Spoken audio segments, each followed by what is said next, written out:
Hi, this is Lydia Jakovac here, director with the Rossland Museum. And today I'm working on the Rossland Memories Project. And today is Wednesday, May the 8th, 2014. And I'm here right now in the home of Jim and Dianne Delong. And we're hoping to get some memories of early Rossland. So Jim Delong, do I have your permission today to record some of your stories? Yes, you do. And Dianne Delong, do I have your permission to record some of your stories? Certainly. Thank you so much. So I'm going to start off with, we want to find out how you came to Rossland, a little bit about your parents and your siblings, and a little bit about your childhood. So would you like to start, Jim? Yeah, I was born here in Rossland, and back in '39, I was one of the last babies. No, not really, but last people to be born in Misericordia, because the maternity section of the hospital was one of the first to shut down, and it went to Trail. But my parents really were the ones who came here. My father from Ontario and my mother from Scotland, and they came here to work at the Big Smoke down in Trail, and I've been here ever since. So how did your parents meet? Scotland and Ontario? Oh, yeah. Well, my father came to BC looking for work, and he met my mother somewhere, I think down in Vancouver, actually. Mm-hmm.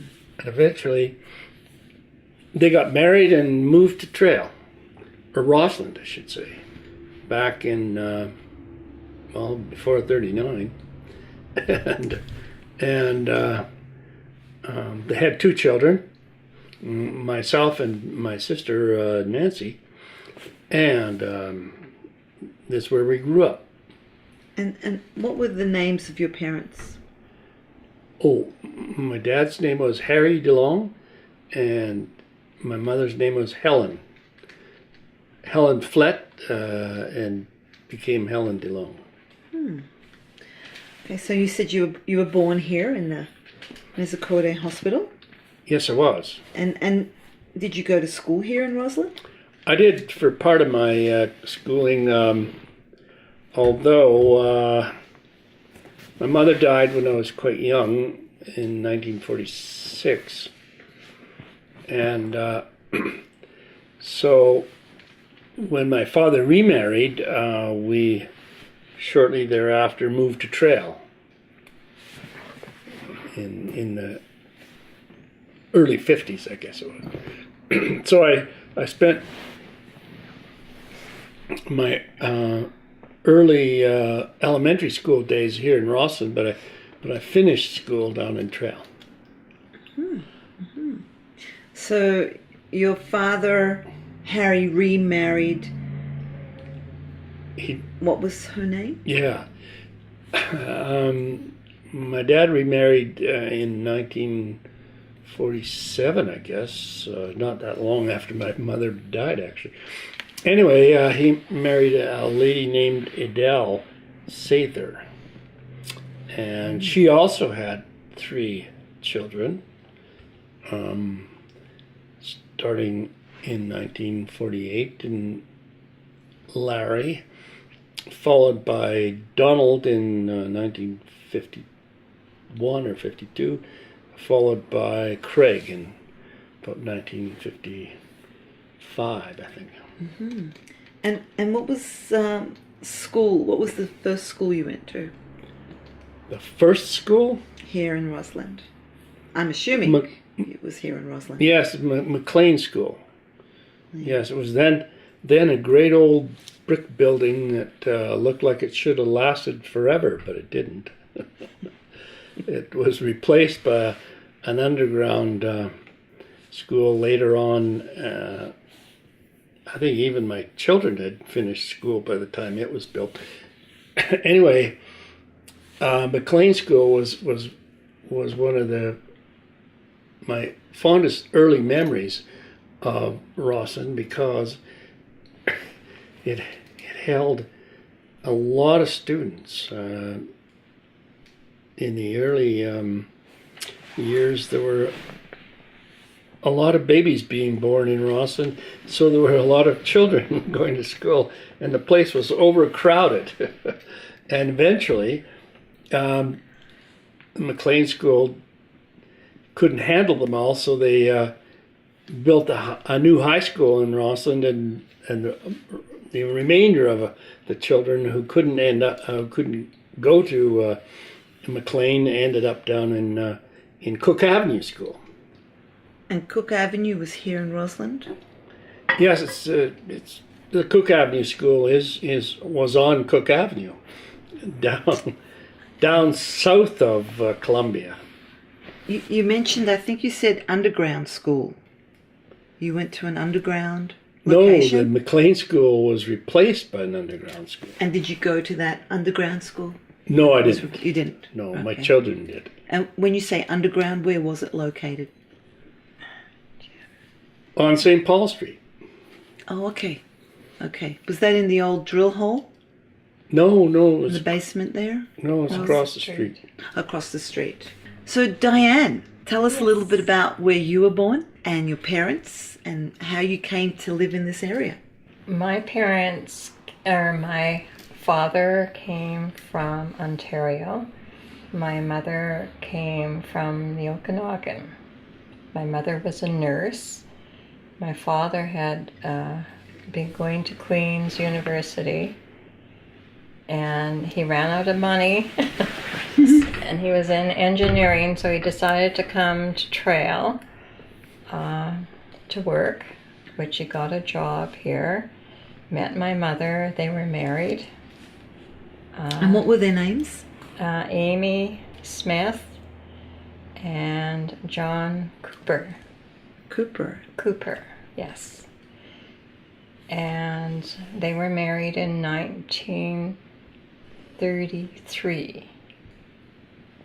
And at that time, when you were married, a married woman could not work. And so my mother had to retire from her nursing duties, and she played a lot of bridge, I think. Had me in 1937. And Nice. And brothers and sisters? I have one brother who was born in 1939, and he now resides half in Mexico and half in Vancouver. And what was his name? What is his name? My brother's name is Jack Cooper, Call him Jock. but I call him Jock. Call him Jock. Yeah, So one brother, one brother, no sisters. no sisters. Okay. So tell me a little bit about Trail, your school, where you went to school, if you remember anything about your teachers. Or... I went to Central School in Trail, which is now a furniture factory, I think. Then I went to the Crow High School, which was the old Crow. It's now a new one. And there was a lot of interesting teachers along the way. And it would take a whole night to tell you about them all, but it was a good time. That's great. So we've brought you up to schooling.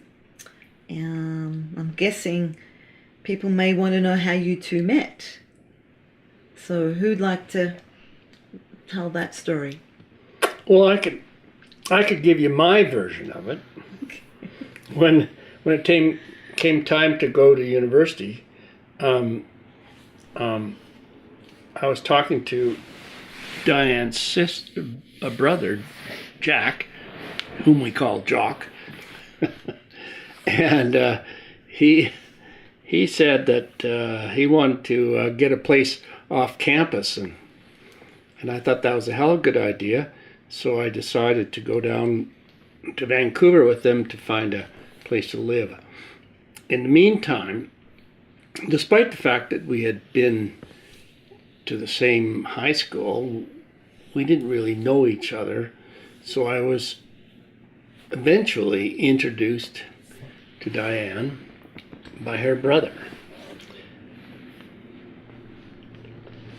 And I don't know, for some reason or another, we started dating while we were at school there, and it seemed like a good idea to get married. High school? You started dating? No, at school in university. In university. Mm-hmm. So you were at UBC. UBC. I was going to UBC, and I took a while to get adjusted, but I eventually got a degree. Mm-hmm. In the meantime, we decided to get married, and before I graduated, we had our first child. Mm-hmm.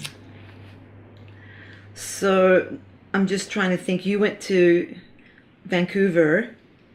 Did Dianne go to Vancouver as well? Like when you were dating? Oh yes, indeed. Yeah, she had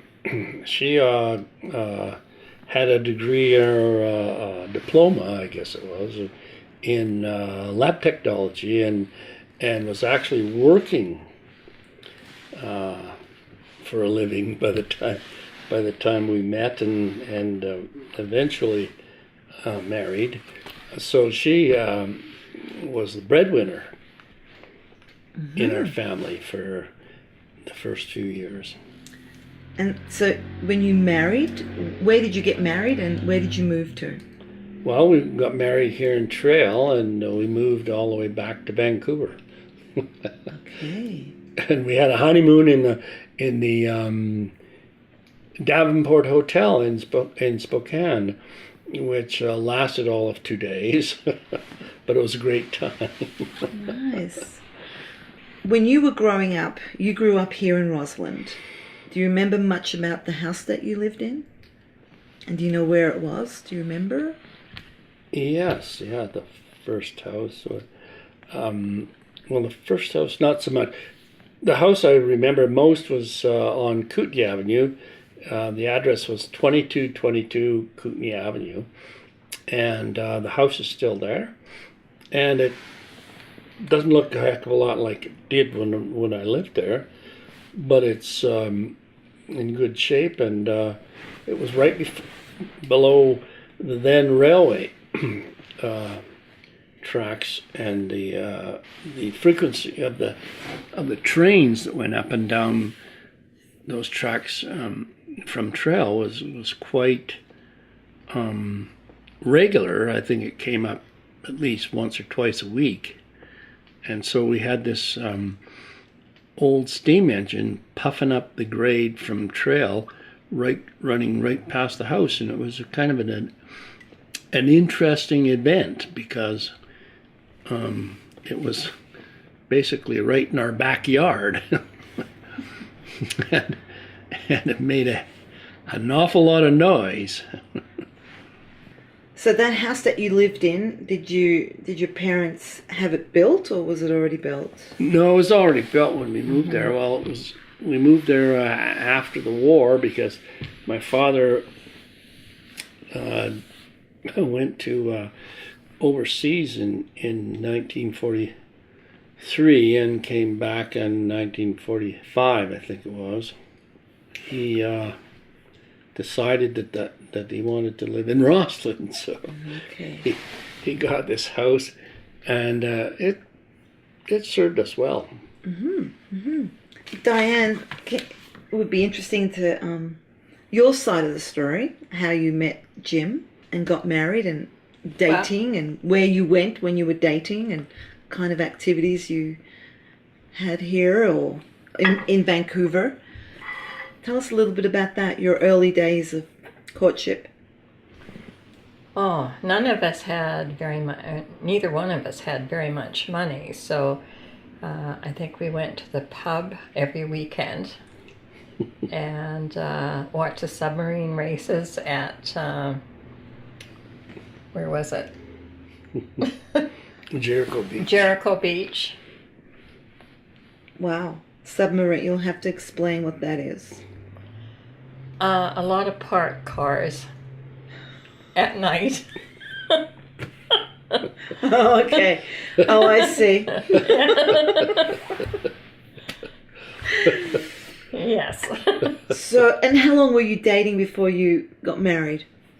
Oh goodness, I don't know, a year? A year. Yeah. Right. Nice. Yeah, we were married in 1959. Mm-hmm. So, tell me about the children. You already had one, and you were the breadwinner, and you were the breadwinner for a while, while you were still finishing university. Yes. So, explain that, what it was like having young children and growing up, having them grow up here, and what they did here. Well, Rossland was our first choice for a number of reasons. One is that we were familiar with this place. The second is that I got a job offer from then Cominco, and the third was that it seemed like a good place to raise children. However, when we came here, we were certain that we were only going to stay for 5 years. I think Diane calls it the 5-year plan. Having said that, we ended up with 3 more children, and we still felt it was the best place to raise children. And by the time you have 2 or 3 kids in the house, you're so busy looking after them and making sure that everything is going well, you really don't think about too much about change of career and that kind of stuff. Anyway, that was my feeling about it. So, now did you take your kids skiing, or what sort of activities did you introduce them to? They had to ski. We had our firstborn on skis when she was 2. And all the rest of the kids followed suit.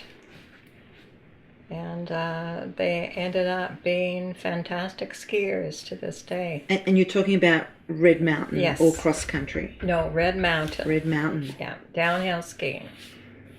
In later years, our second daughter, Rhonda, found cross-country skiing and was excelled in it, loved it, got on the national team, went to the Olympics, and we're very proud of her. Okay. From Rossland. From Rossland. Good. And what schools did they go to? Cook, McLean, and Rossland Secondary. Rossland Secondary. And eventually Selkirk College. Selkirk College. Mm-hmm. UBC. They all went to Selkirk. And they all went to UBC, at least for a year. And one went to Carleton College in Ontario, in Ottawa. And what was there? What kind of course? Botany. Botany. And cross-country skiing. Oh. The real attraction was cross-country skiing, was to get a degree while she skied. And shortly after she graduated, she got on the national team. So she never did have a real job until she was in her late 30s, I think. Well, maybe not that late. But anyway, she made a career out of skiing for many years. And your other children? What did they accomplish? Well, Debbie, our oldest, let's see, she was on the UBC ski team when she was there. She got a degree in forestry and then worked in the field for a few years. Went back and got her master's degree in forestry, and she's now teaching at UBC, a master's program. And Rhonda, her second, got her degree in botany from Carleton University, degree in forestry at UBC, and is now an expert rare plant person. She has her own little company and works out of Canmore, and doing very well. And Terry, our third, went to UBC and got a degree in mechanical engineering, is now working in the oil patch. Where is in this oil? Calgary. Oh, Calgary. Yes. Yeah. Right. He's a pipeline expert. And the other one has sort of dropped out of focus. We don't see him at all, which is sad, but... So we're talking about your children's professions. Jim, you mentioned something about tech. Can you tell us a little bit about your career at tech? Oh, yeah. Seemed like it was very short, but I guess in the end I spent 35 years in the employment of Cominco, now Tech. Yeah, it was a good place to start out as a young engineer at the time, and got a lot of good experience. Got promoted fairly rapidly into good paying jobs, and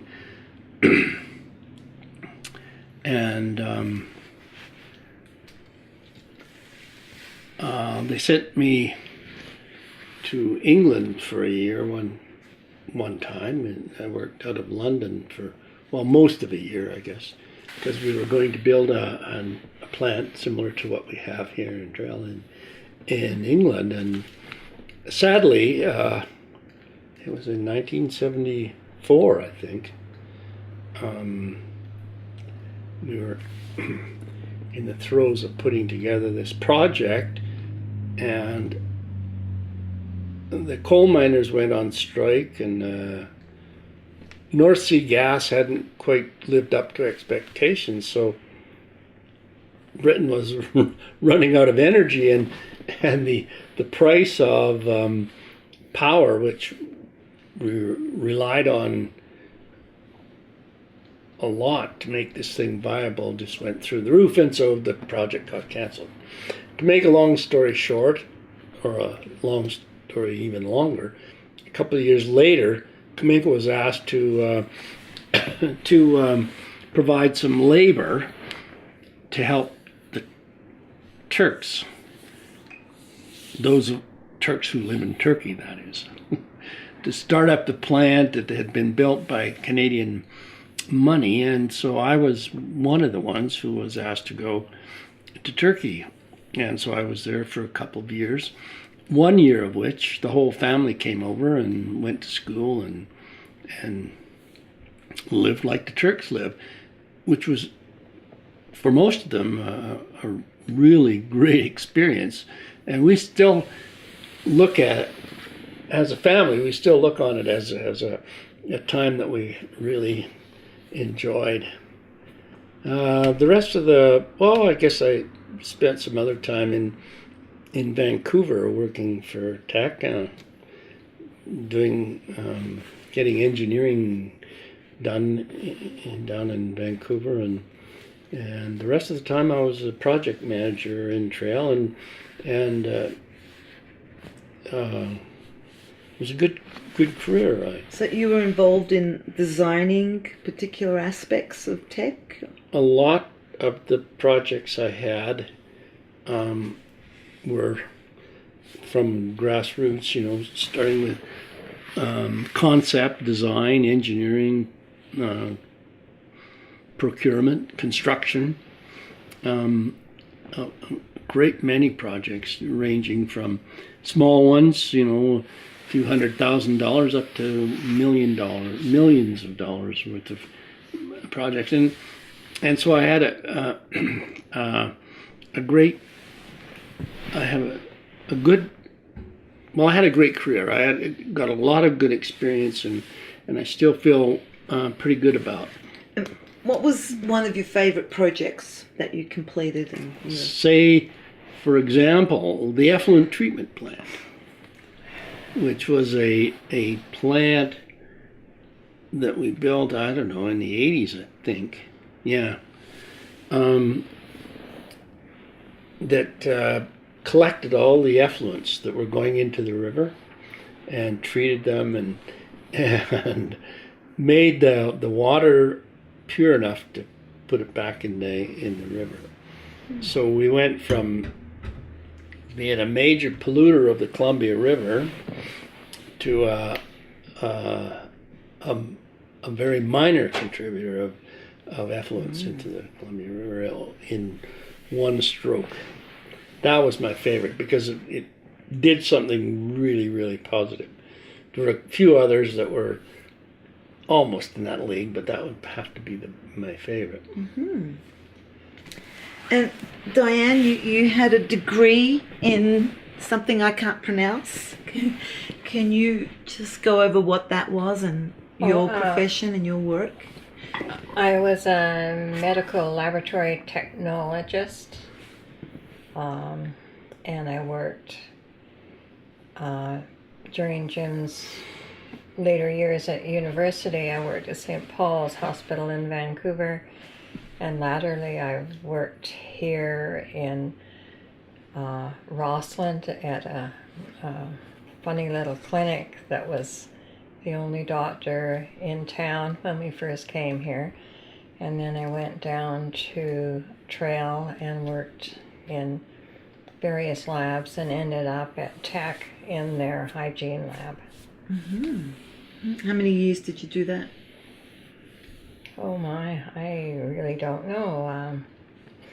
Off and on for about 35, 40 years, I guess. Wow. And you said you worked here when there was only one doctor here in Rossland? Mm-hmm. Do you remember the doctor's name? His name was Dr. Sullivan. Sullivan. Mm-hmm. Isn't it? Sullivan? Yes, I think so. Ah, okay. Or no, Armstrong. Armstrong. Dr. Armstrong. Yeah, Okay. Armstrong.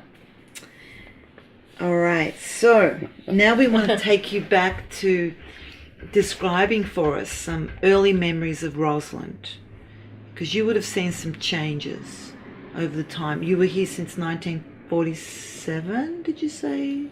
When did you come here? To Rossland in 1966. 66. But back in the old days, 1947 was when the first ski lift went up on Red Mountain. Right. And we were there. Diane claims to be there, but I didn't know her then, so Okay. I don't know whether that's true or not. Yeah. So you were both on the early chair. Yes, I was. I actually had a season pass that year because for the whole family it cost us $25 to ski on Red Mountain for the whole year. For the whole family.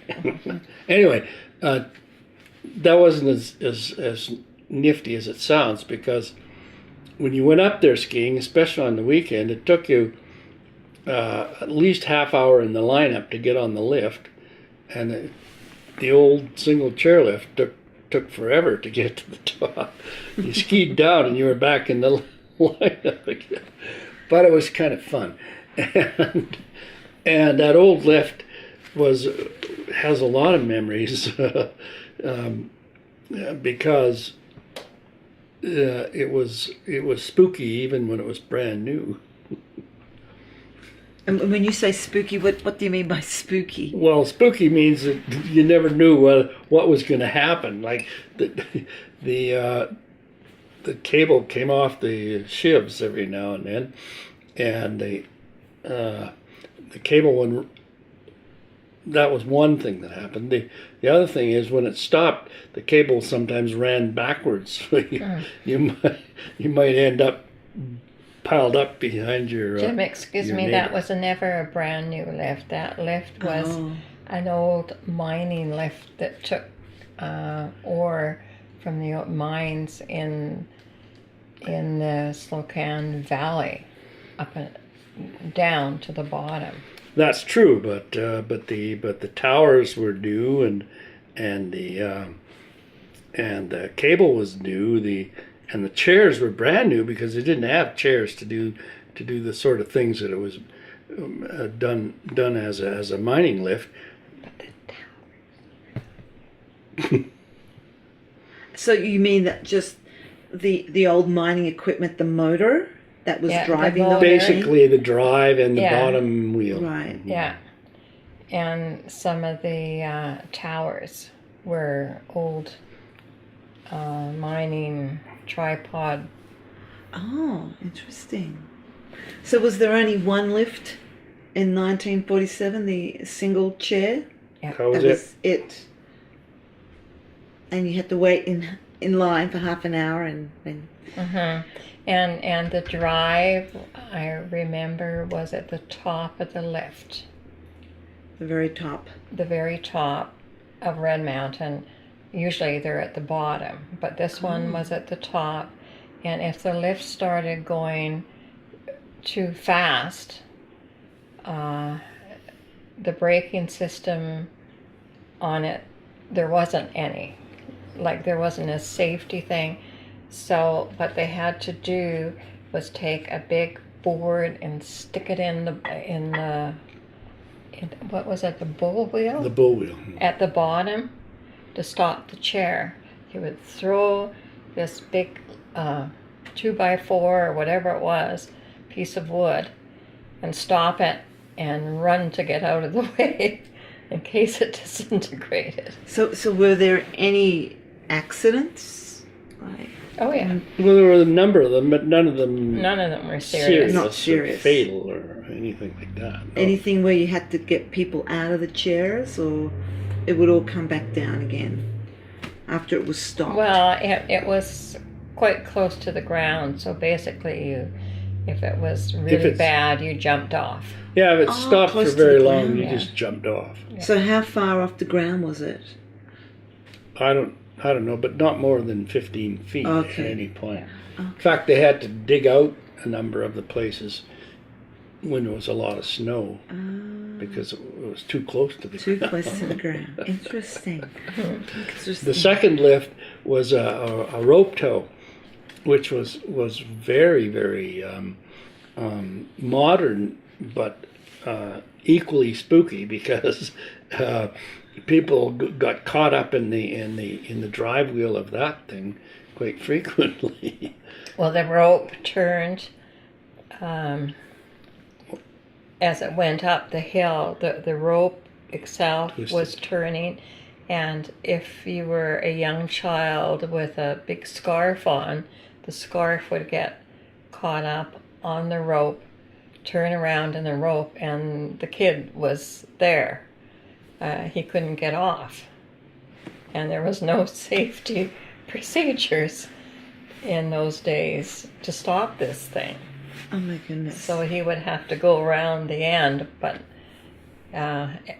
people would see what the problem was and basically go down and stop the lift. Stop the lift. Physically. So there was a chair and a rope tow? Yeah. That was the So second. the two options. The third option came some years later. It's called a pommel lift. Okay. And it was between the old rope tow and the red chair. But it was another diabolical machine in and of the fact that the rope speed was so fast that when you grabbed this pommel, which was a disc that you put between your legs, you got zotted off your feet and up into the air. And if you weren't paying attention, of course, you went with it and went all over the map out right in front of and so the children were really quite frightened of this thing. They didn't like to get on it, but eventually they mastered it, and it was a good lesson when you finally learned how to ride this thing, because it was like riding a bucking bronco. Yeah, we always said that it was designed by a dentist because the dentist happened to be the president of our ski club at that time. Yeah, and Red Mountain, of course, you know that was a ski club. It wasn't a business. It was a club. Were you both members of the club? Oh, yes. And your children? Yes. Yes. So were you on the committee or on the board? Oh, yes. Yes. What was that? Mandatory. Mandatory? Few years. Well, everybody had to take turns, you know. Okay, running it. Oh, cool. Tell me a little bit about, you mentioned some of the cabins. Do you remember, what's your earliest memory of the cabins? The cabins on Red Mountain or Backcountry? Backcountry and Red. Well, the only Red one, Mountain. the only one that we ever were yeah. at on Red Mountain was Poochie's cabin, which was built by a fellow named Poochoff. I can't remember his first name now. But up on Granite Mountain, up in Squaw Basin, there were any number of cabins built before the Granite Mountain lift was put in, and the ones that are still there are the Yodel Inn and Well, the Rossland Ski Club. the Rossland Ski Club cabin. That was that was the oldest cabin, and I don't know whether it's still there. But there were lots of them built that are no longer standing. The backcountry cabins are the ones that we use nowadays, and they're up on Nancy Green Summit. There's many of them. The first one that we ever went to, I think, was actually out at what is now the Castlegar Nordic ski trails. It was called the Ben Shaw Cabin, and it, I think, was built by our friend Booty Griffiths, whom you may have heard of, and he had a technique of putting together lean-tos and covering them with plastic at very low expense, a little bit of labor, and some money for the plastic. But eventually he built about 6 or 7 of them around the place, and some of them are still there, including that Ben Shaw cabin. And a lot of them have been improved, instead of plastic now they have metal roofs. And why do you think he was so interested in building so many?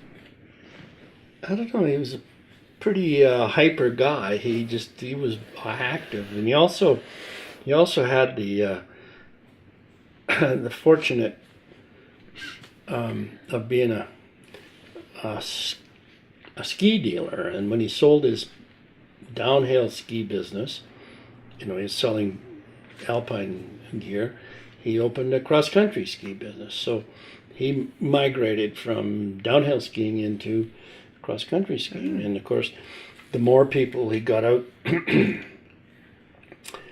into his cabins, the more skis he sold. And Booty being an entrepreneur, this fact was not lost on him. He sold a lot of skis to both the alpine skiers and the cross-country skiers over the years.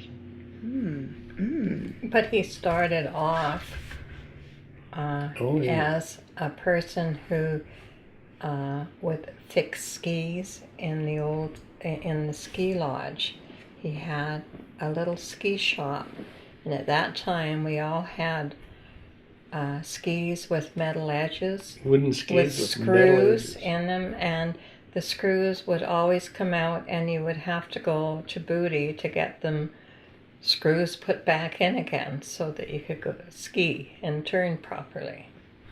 For the bindings, screws for the bindings? No, in the bottom of the skis. For the edges. The edges. Oh, to hold the edges in. Yes. Screws. Screws. Yes. Did you have skins on your skis Oh yeah. for backcountry? For backcountry skiing, before we migrated to cross-country backcountry, we had skins and alpine touring gear.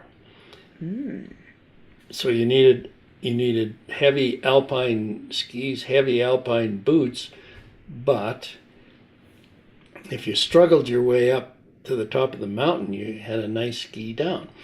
Nowadays, we have cross-country backcountry skis, and they have metal edges, but the boots are lighter and the skis are lighter and the bindings are almost weightless.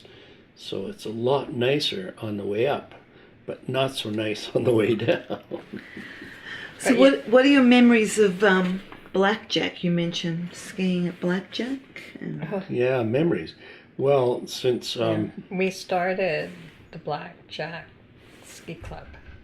Since you mentioned it, yeah, we were sitting around in 1982 after we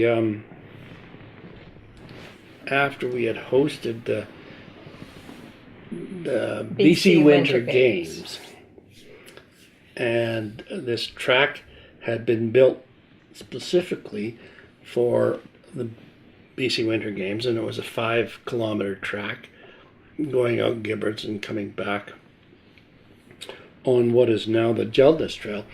And we thought, gee, we shouldn't let this die. We should preserve it. So we got the bright idea, about half a dozen of us, to start it up as a ski club. So we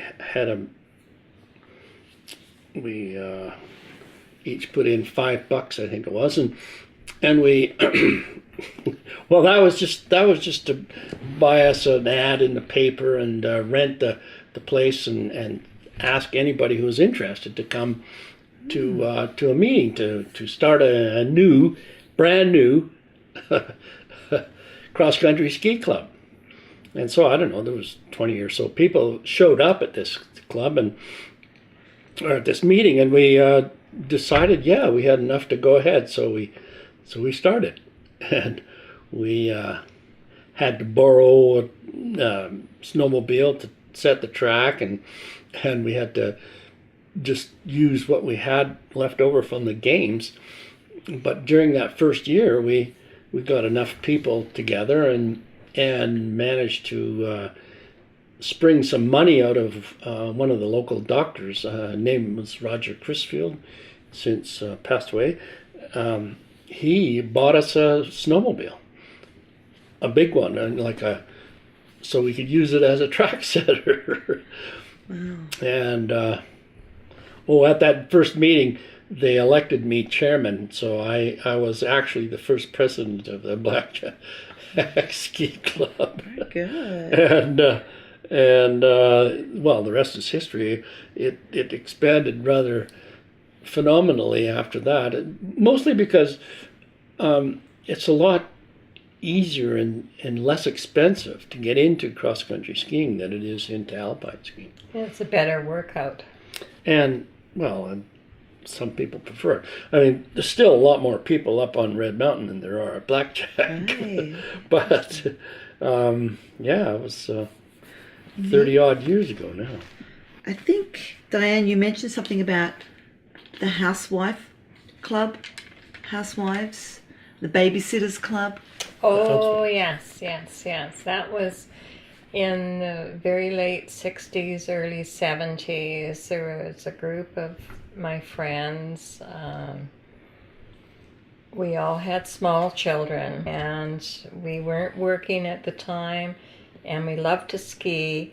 So we got a babysitter, Mary Watkinson, and we took her up to the ski lodge every day during the week. The weekends we didn't ski. Every day during the week we took her up there, and we set up the babysitting in what is now the bar at the ski lodge. Rafters. At the rafters, and at that time there was a lot of bedrooms up there and a big area that the kids could ride their tricycles and places for playpens and Cribs. and cribs and what have you, toys.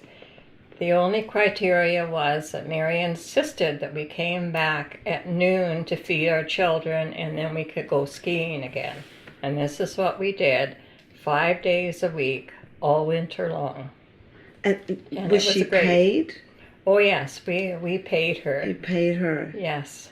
And when you said you took her up there, was she a skier as well? No, she didn't ski, but she loved children, and the kids loved her, and she had about, I don't know, between 10 and 15 kids, All by herself? all by herself, and they loved it. And we loved it. Oh, what So, a wonderful time. Yes. And it was great. I think there was six of us, 6 women, and we, Do you remember who the other women were? yes, Any names? Valerie Walker, Marion Bexton, oh my goodness, who else? There was Libby. Libby Martin. Who else was there?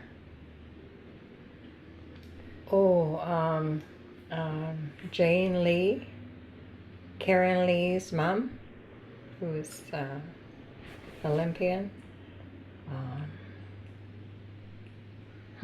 I can't remember all of them.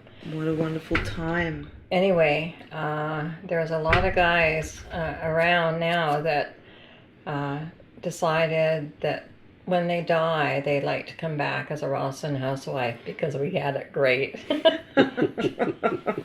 We had beautiful skiing, snorkel skiing. What is snorkel skiing? Deep powder. You had to Oh, wear a, deep- Deep, deep. dry You had to wear a powder. snorkel to breathe. And if you